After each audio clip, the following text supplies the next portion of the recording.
Hej och välkommen till vår kanal Our Third Home. Och jag är Anneli. Och jag är Ludvig. Idag kommer vi att recensera Vår Detlefs Trend 7057 EB. som vi köpte för dryga 2 år sedan. Yes. Och har nu kört omkring med så att vi känner att vi kan säga vad vi tycker om den här. Både för- och nackdelar på ett ärligt sätt. Detta vill ni inte missa. Ja, och i denna Detlefs som är grundad på en Fiat Ducato. Jag tror att själva bildelen är tillverkad 2018-2019. Det är före pandemin alltså. Men är uttagen först 2021 i Sverige då. Som sagt, Fiat Ducato, det är en 2,3 liters 131 hästars diesel. I denna här maskinen, på sig, i den här bilen, så har vi en manuell växlad 6-växlad låda. Man kan tycka att 131 hästar det är inte mycket, men den gör faktiskt jobbet väldigt, väldigt bra. Jag har aldrig upplevt att den har varit liksom för svag, faktiskt. Och under de här 2000 milen vi har kört med denna bilen så har vi en förbrukning på 1,14 liter per mil i snitt då. Och vi kör normalt sett någonstans mellan 90 till 100 km i timmen när vi är på motorvägar. Man har det som en referenspunkt. Gasar man på mer så dricker den betydligt mer. Det har vi fått erfara. Men i denna bilen i alla fall, man har ju, i och med att det är en hel integrerad bil, så du har ju jättelångt fram till vindrutan. Det känns ju som att köra en mindre stadsbuss. Första känslan när vi hämtade denna bilen var ju just det. Men man vänjer sig med tiden. Men fantastisk skön space i alla fall. Här uppe har vi en säng ovanför oss som jag snart kommer att fälla ner och visa er hur den funkar. Men här är ju ett litet handskfack som vi aldrig har använt. Här är ett fack här uppe också som är välfyllt faktiskt. Det ser jag nu, det är ju fullt med bröte. Och mugghållare i sedvanlig anda, farthållare, här är en styck USB, lite snålt faktiskt kan jag tycka, men där finns även en SIG-kontakt så man kan då ha en liten adapter med USB, för att USB är ju kungligt idag, både USB A och C och allt vad där är. Här har vi ett litet förvaringsutrymme som också är välfyllt. Väldigt bra att ha instruktionsböcker och lite sladdar och kameratillbehör och diverse. Här har vi faktiskt satt in, detta här är inte original även om det ser jäkligt schysst ut enligt min åsikt. Denna satte vi faktiskt in så vi har ytterligare 3 stycken USB A-portar. Fantastiskt bra. Och under här har vi lite ytterligare förvaringsutrymmen. I den här hela integrerade bilen så sitter det 4 högtalare från Detlefs. 2 stycken sitter här nere på varsin sida. Där har vi den. Och likadant på andra sidan. Där har vi den. Och sen sitter det 2 stycken uppe på instrumentpanelen. Faktiskt jäkla bra ljud för att vara originalmonterade högtalare. Det är ju en schysst Kenwood stereo i denna modellen också med navigation. Vi har aldrig använt den. Vi kör vår Garmin här uppe extant. Så. Nu ska vi ta och fälla sätena för att visa sängen. Och den här sängen här uppe, den är ju bara, det är en manuell. Ingen elektrisk nedsänkning och så vidare. Det är bara 2 stycken sådana här bälteshållare eller clips eller vad man kan kalla det. Sen är det bra att fälla ner den. Nu ska vi se här. Och det har jag gjort förr. Jag tar bort GPSen först.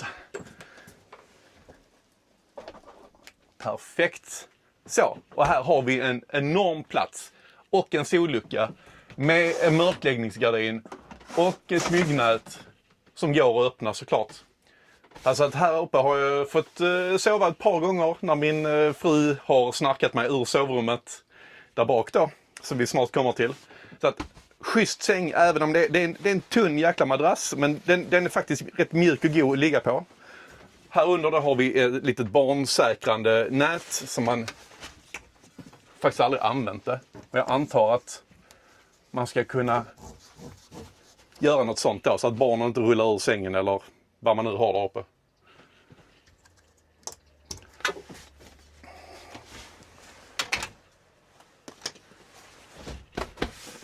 Här uppe bakom gardinen. Nu vi se här. Om vi fäller ner den. Så finns där även 2 stycken LED-armaturer. som man tänder på det sättet. Tyvärr inga laddmöjligheter här uppe till USB. Det är lite synd, det hade man önskat i denna panelen. Det är alltid någonting som ska laddas. Eller om kidsen ligger uppe med en iPad och försöker roa sig på kvällarna medan man själv sitter och snackar med gött folk ute på campingen. Så, då var de övningarna gjorda.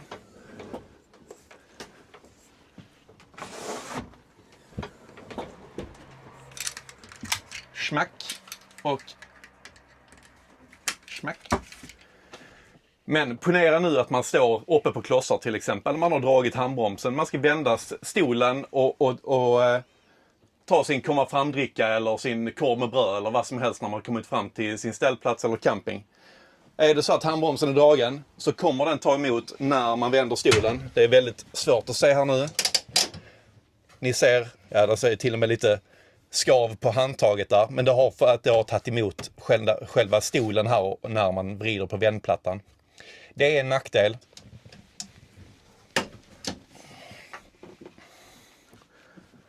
Men man kan inte få allt.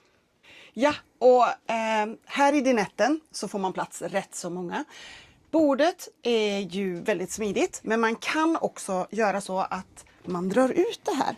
Då finns det en liten spak här under, jättelätt. Och sen kan man då dra ut bordet och man kan ändra. Och när man har dragit ut bordet så finns det även en soffa här bakom som man kan sitta på. Så man kan dra ut bordet och man kan även göra att den kommer närmare här eller närmare där. Så det är en liten soffsnutt här precis som Anneli sa. Men den är inte lika bred som övriga soffan. Men det funkar faktiskt. Ja, och här har vi alltså suttit 10 pers. Jag kan inte säga att det var bekvämt, men det gick i alla fall. Det går att trycka in 10 personer här, så att gott om plats måste jag säga. Och sen är det bara att dra in den igen så man får lite mer utrymme. För utrymme, det är någonting som det faktiskt finns väldigt, väldigt bra med i den här bilen.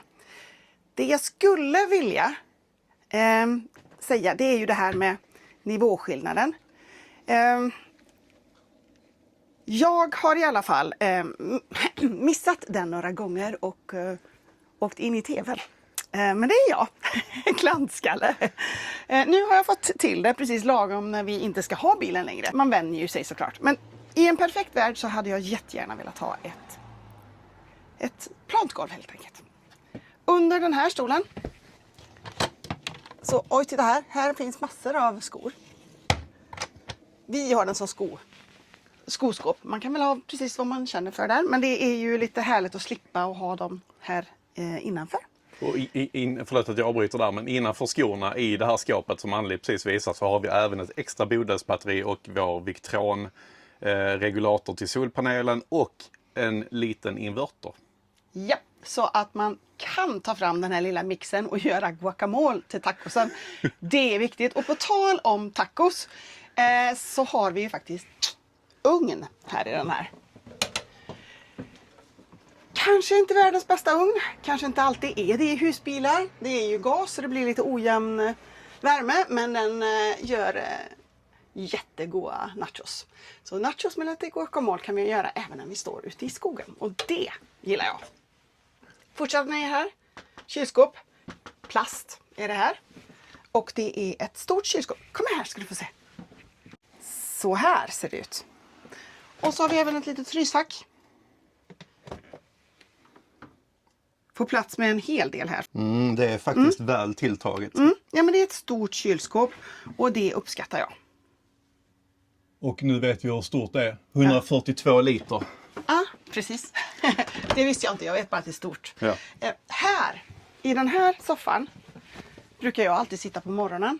Bunkra upp mig där och sitta och dricka mitt morgonkaffe där. Alternativt här och lägga upp benen. Det är mina 2 favoritställen i bilen. För det är riktigt, riktigt mysigt. Så att man har ju alltid någon favoritplats. Nu tänkte jag att vi skulle gå till köket. Det är ju inte så där jättelångt att gå till köket. Här, rätt så stor yta och vi har köpt en liten kaffebryggare. För man måste ju ha kaffebryggare. Eller bryggare. Men den här passar ju alldeles utmärkt, våran lilla Nespresso. Annars så får det inte plats så där våldsamt mycket här. En bra vask. plast som i de flesta husbilar. Men den funkar och gör sitt jobb. Sen är det 3 stycken brännare här. Jag kan väl tycka att man bara behöver 2. Men det är säkert många som vill ha 3 brännare också. Och det är det här. Och det är mysigt tycker jag. Just det där på morgonen och gå upp och om vi inte har ström och gå upp och koka lite vatten till mitt snabbkaffe och sätta på gasen och ha en morgonrock på sig. Och så just det där när gasen börjar där. Det är så himla härligt. Lådor, förvaring är det ju jättegott om i den här bilen. Så här är lite lådor. Och det finns ju hur mycket grejer som helst. Nu som sagt har vi ju inte städat ramskåpen just nu. Men det är 3 stycken sådana lådor. Och sen så har vi även sopor och sånt här. Och det är ju ett djupt skåp. Här får ju plats oändligt mycket med grejer. Ja, det är nästan så inte jag når längst in. Så de grejerna blir inte använda så mycket. Skåp ovanför. 3 stycken stora rejäla. Och det är ju bra sån här funktion. Som funkar hur bra som helst. Jag gillar de handtagen. Jag tycker de är behagliga. Det är de. De är riktigt, riktigt behagliga. Så 3 stycken skåp här. Så det är gott om förvaring i den här bilen. Sen det enda som jag kan säga då, det är ju att jag är kort. Så att jag får alltid... Jag når inte riktigt allt. Men det är ju en fördel för min man. Då är han bra till något. Man ska alltid ha en till något. Ja, det är det som är skillnaden i denna bilen här. Att du har den här nedsänkningen. Nu ser vi härifrån själva sovdelen ut i köket bort där till Anneli står. Där är ju nedsänkt en bra bit. Så här, jag är 1,65. Jag når inte ens taket. Så här är gott om space. Och det känner man så fort man går in i bilen. Så är det väldigt luftigt och härligt. Och sen kan man ju säga vad man vill om all inredning. Det här är min favoritinredning. Jag älskar den här färgen som är lite gräsch. Mer grå än beige kanske, men lite grann åt det hållet. Väldigt, väldigt sköna materialval. Lite mockaaktigt och så lite stickat.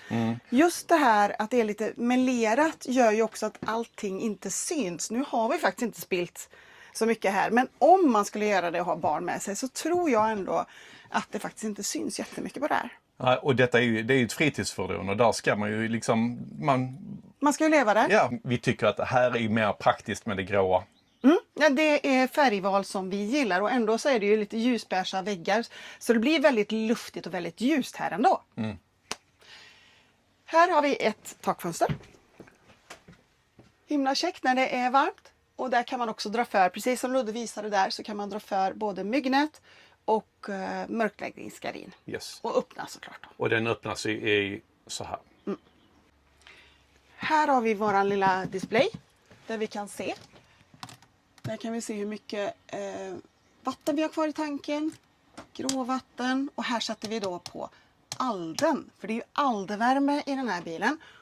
Ja, och Alde är ju en vattenburen värme i husbilar. Där finns ju egentligen 2 system som är de mest etablerade. Det är ju Truma, en luftburen värme, Alde, vattenburen värme. Så där går ju element och kanaler längs med bilen runt om hela bilen, även i garaget. Det är en väldigt härlig och jämn värme. Men jag fick bittert erfara nu för några helger sedan när gasen tog slut väldigt tidigt på natten, bara kanske en timme efter jag hade somnat, och när jag vaknade upp så var det jättekallt. Och då tar det lång tid, om systemet har hunnit bli kallt, så tar det lång tid att bygga upp värmen igen. Det var tufft. Där hade Truman varit ett jättebra system att ha, för där har du värmen nästan instant. Alltså värmen kommer nästan direkt. Och sen kan man ju också säga då att när den väl fungerar och om man går och byter gas innan man går och lägger sig, då är det top notch. Så är ju Alden helt fantastisk. Så inte klanka på Alden nu. Nej, den gillar inte. Vi. Absolut. Nej, men det är ett fantastiskt system. Men det är bra att det finns något för alla. Japp. Men om vi lämnar denna zonen här och kikar här inne i vårt lilla kaffeskåp och även vårt lilla wifi-skåp. Här har vi satt in en TP-Link, det är någonting som inte kommer original. Vi har även en pointing pack som är en antenn på taket till wifi, och där finns även till GPS och så vidare. Här har vi också satt in ett dubbelt USB-uttag, för att det är någonting vi har saknat i denna bilen. Vi har ju satt in ungefär, jag tror det är 5 eller 6 extra USB-uttag. Vi laddar mycket utrustning och det är mycket med telefoner, med mickar och kameror och allt sånt här. Ja, ni vet. Så det är en grej som jag önskar till framtiden, att fler moderna bilar har fler USB-uttag.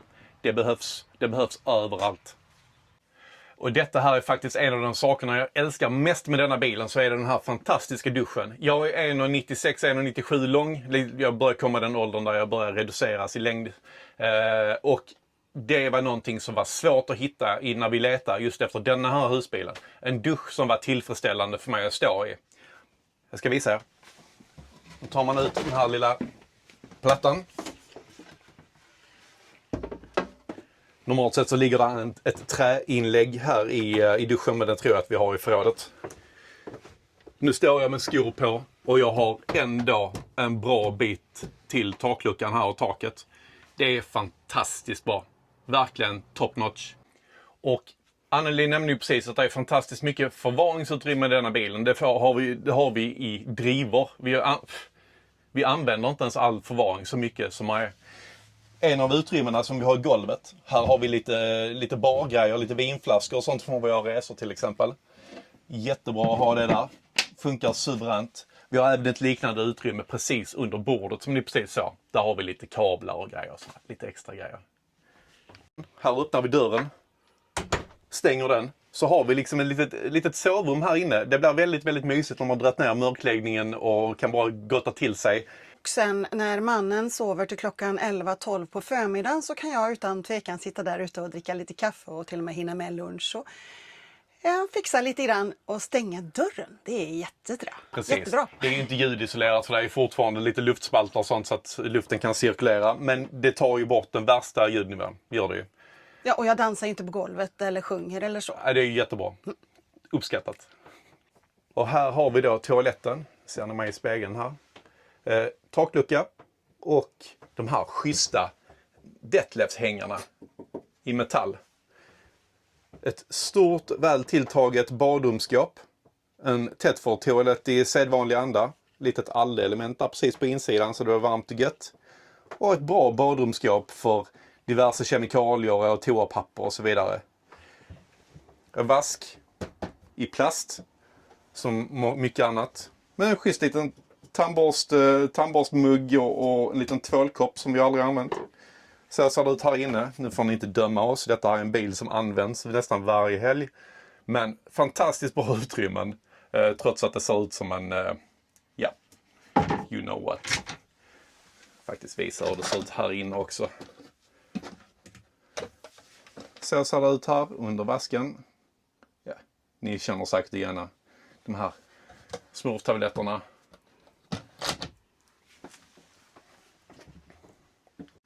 Här inne i denna bilen så har vi då en säng som är 2,08 och en som är 2,03. 2,03. Så en 5 cm längre säng på denna sidan, och den har jag ju tingat såklart.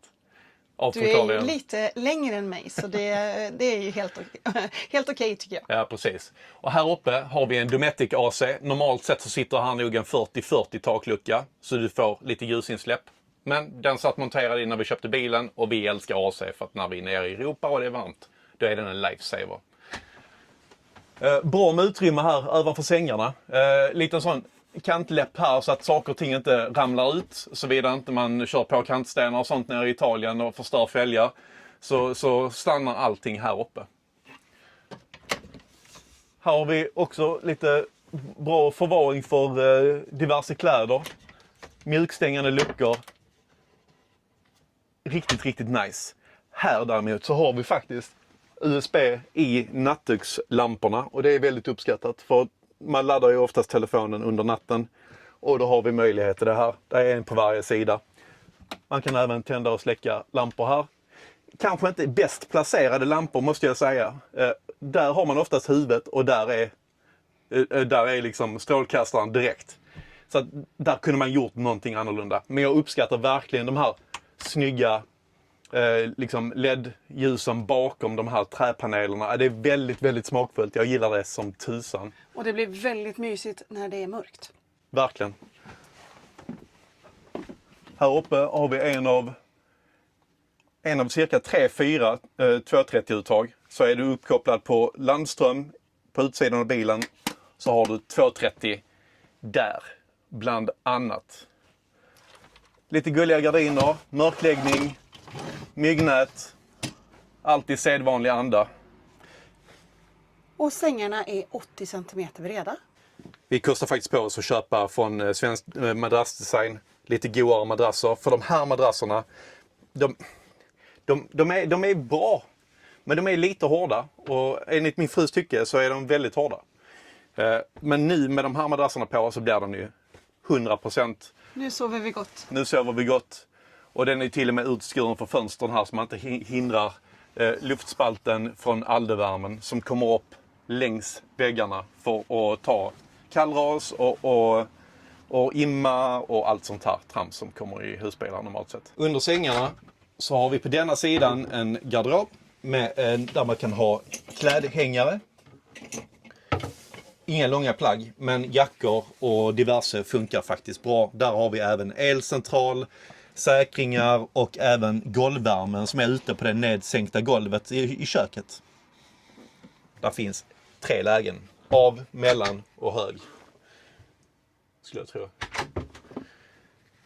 På denna sidan här, så längst nere har vi pannan, aldepannan och även vattensäkringen.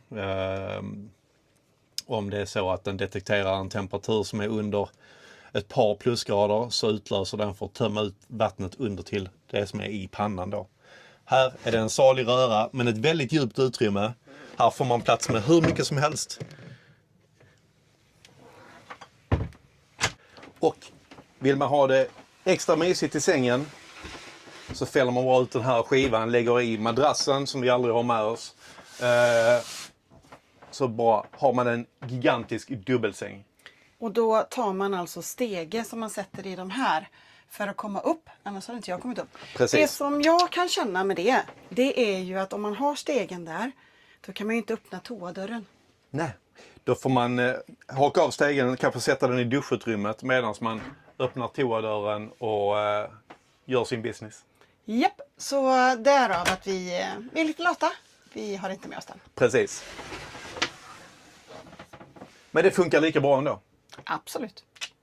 Och nu när vi är på väg ut ur den här vackra skapelsen så har vi då en extra bred dörr.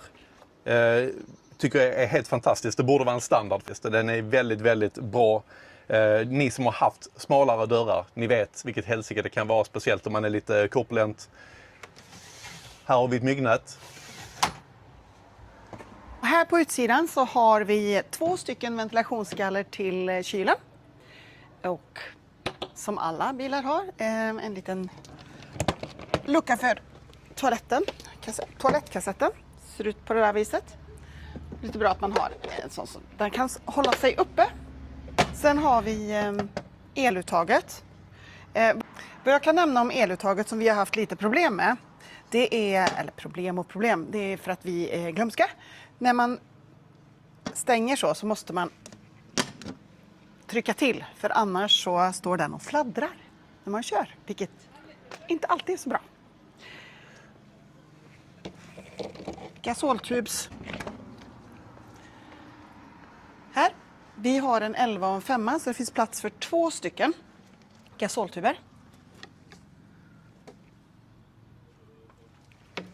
Sen har vi, det är inte standard, men vi har satt in ett externt uttag där uppe. Mest för att vi ska slippa att ha grillen kopplad i de där. Så att då är det bara smäck in i grillen och smäck där. Så är det så smidigt. Vi hade tänkt ha det på utsidan först, men ville inte borra här. Så att då satte vi det där. Eller vi och vi. Det gjorde ju husbilsfirman. Här. Väldigt stort garage. En sak här också som vi känner att det skulle vara bättre. Det hade varit bättre med ett handtag. Oftast kommer man ju med någonting. Och så ska man då öppna. Och det behövs 2-handfattning. Alternativt att man håller på så här. Så brukar jag stå när jag har någonting med mig. Fjärde försöket, så ja. inte alltid, inte den smidigaste öppningen. Men när du väl kommer in här så är det riktigt stort och bra garage. Här har man allt man behöver i stort sett. Absolut, och vi får plats med hur mycket som helst. De här har ju Ludde satt upp alla förvaringsgrejer, för det var ju tomt här. Det enda som var ju veven till våran markis. Här har vi 2 luckor så vi har massa grejer.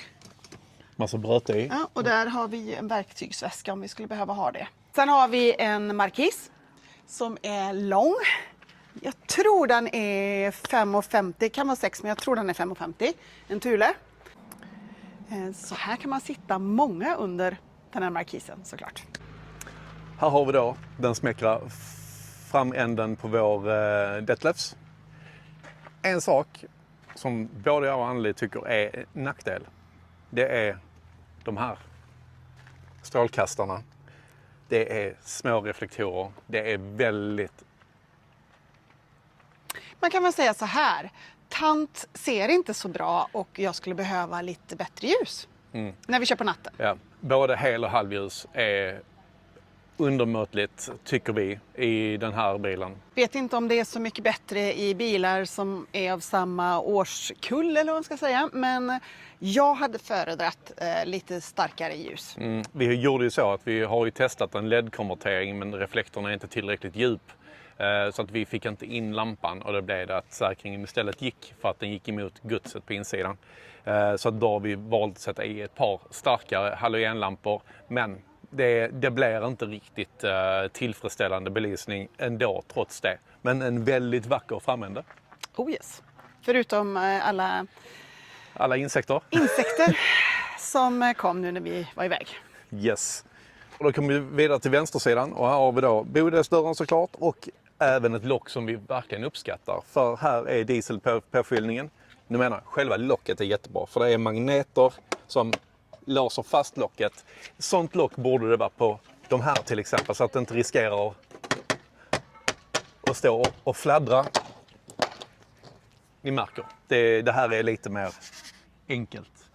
Men en nackdel med denna här, nu vet jag inte om detta beror på att det är en hel integrerad bil och att själva påfyllningen till tanken ser annorlunda ut. För det gör det ju från en halvintegrerad. Vi har märkt när vi fyller diesel, vi kan inte köra den hela vägen upp för att dieseln bara skjutsar ut. Och det har vi råkat ut för så många gånger att vi har stått med diesel på våra byxor och på skorna. Och det är ingenting vi uppskattar. Nu är det så att när vi tankar, vi har tändningen på och följer tankmätaren hela vägen nästan upp till full. Då slutar vi att fylla. Det är ett litet störmoment. Ja, den kunde varit bättre. Och den, precis som vi var på här och pillade på luckan, det är ju färskvattenintaget. Det är på vänstersidan av bilen. Här under har vi vår gravvattentömning. Där är röret och här är själva leden så att där är bara vrida med ett handtag och sen rinner då gravvattnet ut. Och här har vi då garaget från den vänstra sidan. Här har vi då det här allelementet som jag snackade om tidigare. Det är en inspektionslucka till själva pannan där inne. Och här har vi då lite stolar och upphängningar och det ena med det tredje, nivåklossar och pallar och allt sånt här, alla attiraljer. Ja, och baksidan på henne, det är inte så mycket att orda om förutom att hon är väldigt smutsig. Men vi har ju ett cykelställ på den här som vi just nu förvarar inne i förrådet. Men ett tredje bromshus där uppe och ja, en schysst och väl tilltalande bakände tycker jag. Så om vi skulle sammanfatta lite grann då, det vi tycker är riktigt bra och det vi tycker har en rätt så stor förbättringspotential i den här bilen. Så. Ja, jag uppskattar ju verkligen i vår Detlefs vändradien som den har. Jag tycker den vänder på en 5-öring i stort sett. Den är väldigt, väldigt bra på det sättet. Ja, det är ju faktiskt många gånger som vi har hamnat i situationer, som ni kanske vet om ni följer oss, där vi har känt att hur ska vi ta oss ur det här? Och faktiskt så har hon vänt riktigt bra. Ja. Och jag blir förvånad varje gång hur bra det går faktiskt att vända. Så ett stort plus med vändradien. Och lite plus kanske också till han som kör. Absolut. Ett annat stort plus med vår Detlefs trend, det är ju duschen. Jag älskar att duscha i denna bilen och det är på grund av att det är en rimlig dusch och jag kan stå rak. Och någonting som har varit det var en tuff grej att hitta en husbil som där jag kunde stå med mina 1,96-1,97 cm lite beroende på var jag är. står rak lång i duschen. Det är guld värt. Det tycker jag är fantastiskt. Den kommer jag verkligen att sakna. Jo, duschen kommer vi att sakna. Den är fantastisk. Och sen så tycker jag att kylen är ju stor. Vi får plats med väldigt mycket grejer. Det är ett riktigt stort plus tycker jag. En annan sak som jag uppskattar i denna bilen, någonting som vi inte nyttjar till sin fulla potential, det är all förvaring vi har. Alla förvaringsutrymmen, för det här är väldigt mycket av dem. Och sen har vi ju det här med den breda dörren. Det tycker jag är jättehärligt. Framförallt för man får ju ett litet mer känsla av att man hör ihop med utsidan på något sätt när dörren är bred. Plus att man kan gå in och ut med saker utan att behöva känna att man slår i. Så den gillar jag jättemycket. En säkerhetsgrej som vi pratar om, det är ju belysningen på bilen. Det är ju verkligen någonting som jag tycker att borde bli mycket bättre. Ja, och det är säkert så på många husbilar idag att belysningen kanske kunde vara bättre. Speciellt i en hel integrerad bil där du inte har själva originalstrålkastaren monterad för det här bilmärket man framför. Så just de här små reflektorerna, de ger inte, i alla fall inte våra, ger inte det ljuset som vi behöver. Och sen har vi ju det här med dieselpåfyllningen. Känns ju lite sådär att behöva stå och titta på mätaren för att se var man ska sluta. Ja. Och som sagt, vi har ju fått diesel på oss några gånger och lärt oss den hårda vägen. Ja, precis. Borde kunna stoppa när det är fullt av sig själv. Men det är någonting vi har lärt oss att leva med egentligen. Inga problem just nu. Alltså nu har vi vant oss. Men det är ändå en förbättringspotential som man kan ta vidare. Jag tänker att Absolut. det är bra att veta om saker som både är bra och dåligt. Ja. Tänker jag. Någonting som jag skulle vilja säga till alla husbilarna jag har varit inne i alla fall. Varför lägger man inte lite mer krut på sängarna? När man köper en sån dyr bil så hade jag tyckt det var jättenice med riktigt sköna, goda madrasser. Man kan ju ha det som ett tillval. Att lägg till 10 000 och så får du de här jättefantastiska sängarna. Precis. Och så får man välja om man vill eller inte. Det hade varit en trevlig grej tycker jag. En bra service. Men det här, nu petar vi ju i små saker. Precis. Men det är ju det. Vi vill ge er vår ärliga åsikt om vad vi tycker om vår bil och de 2 åren vi har spenderat i den här bilen och cirka 2000 mil bakom bältet. Men med det sagt, vi har en fantastisk erfarenhet av både Detlefs och vår kära bil då, Trend 7057.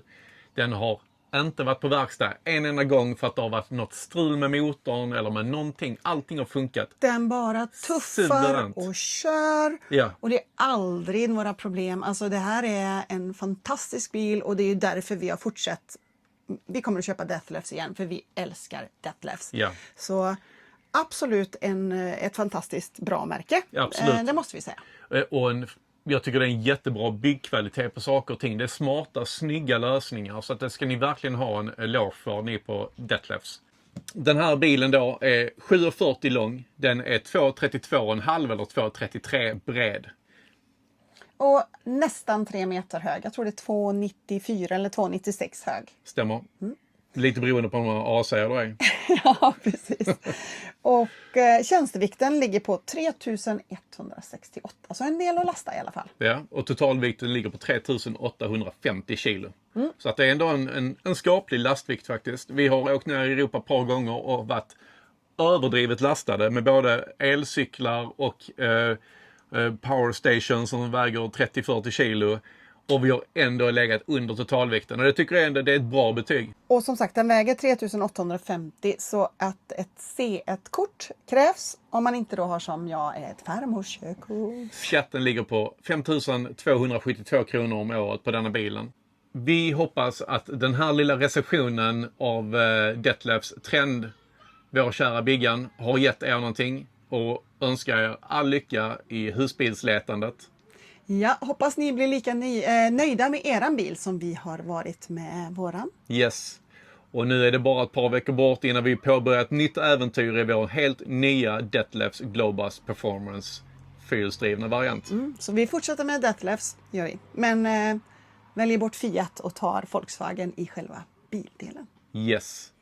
Ta hand om er. Ha det bra! Hej då! Hej då!